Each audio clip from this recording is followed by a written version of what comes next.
সুপ্রিয় দর্শক শ্রোতা, আজ নববর্ষ। আপনাদের সকলের প্রতি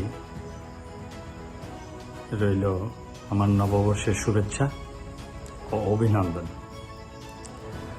আজকে আমি আপনাদেরকে এমন একটা বিষয় প্রকাশ করব যে ইতিহাস বিকৃত করতে করতে আমরা এটাকে হারিয়ে ফেলেছি। তো সেই বিষয়টাই আজকের ভিডিওর মূল। সংস্কারক ইতিহাসে আলো পায়, কিন্তু উদ্ভাবক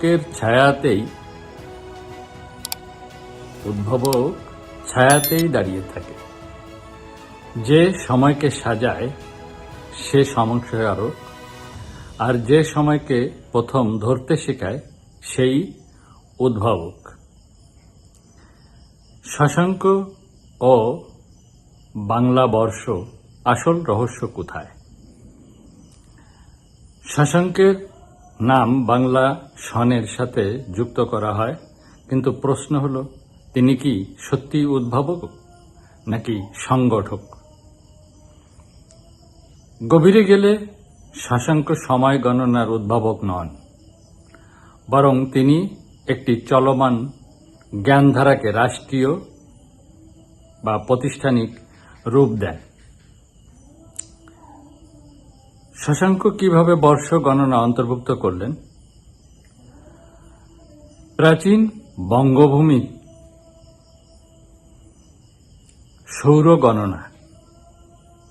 শশাঙ্কের আগেই এই উপমহাদেশে সময় গণনার শক্তিশালী ভিত্তি ছিল বৈদিক ও জ্যোতির্বিদ্যার গ্রন্থ, সূর্যের গতি মানে সংক্রান্তি যেটাকে বলা হয়, ঋতুচক্র, 6 ঋতু।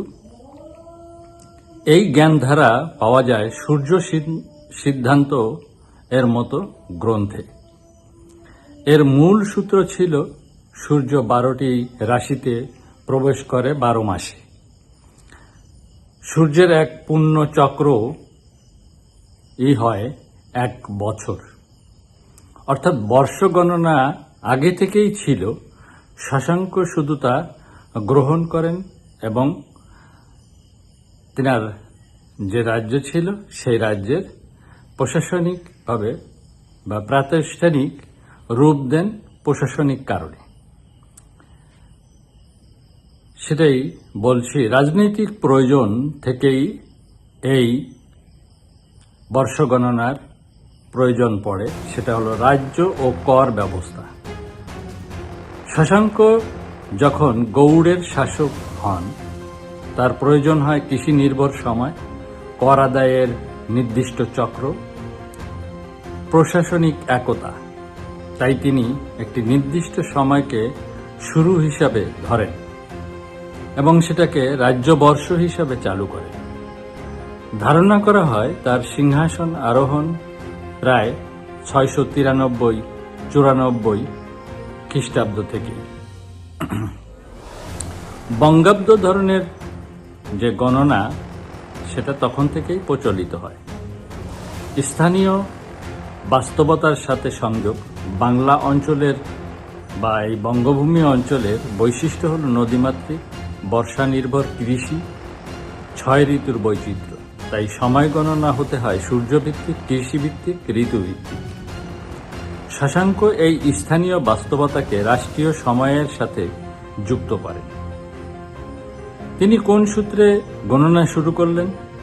মূল সূত্র ছিল 3টি স্তরে। সৌরগতি, সোলার সাইকেল।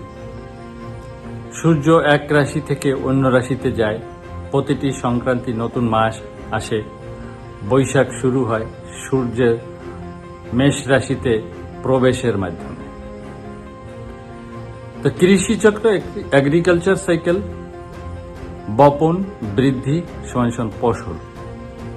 বছর গণনা ফসল চক্রের সাথে সামঞ্জস্য। এটাই বাঙালির বাস্তব সময়। ঋতুচক্র, সিজনাল সাইকেল, গ্রীষ্ম, বর্ষা, শরৎ, হেমন্ত, শীত, বসন্ত। বছর প্রকৃতির পূর্ণ ঘূর্ণন। সংস্কারক ও উদ্ভাবক বিষয়টি পরিষ্কার হওয়া প্রয়োজন। তো উদ্ভাবক, ইনভেন্টর, যিনি প্রথম এই ধারণা তৈরি করেন, আসলে তিনি অজ্ঞাত। কোন মহৎ এটা সাধনালব্ধ করেছিলেন তা পাওয়া যায়নি। মূলসূত্র আবিষ্কার করেন তিনি। তো সংস্কারক, রিফর্মার, যিনি সেই ধারণাকে সাজান, গ্রহণযোগ্য করেন এবং জনপ্রিয় করেন।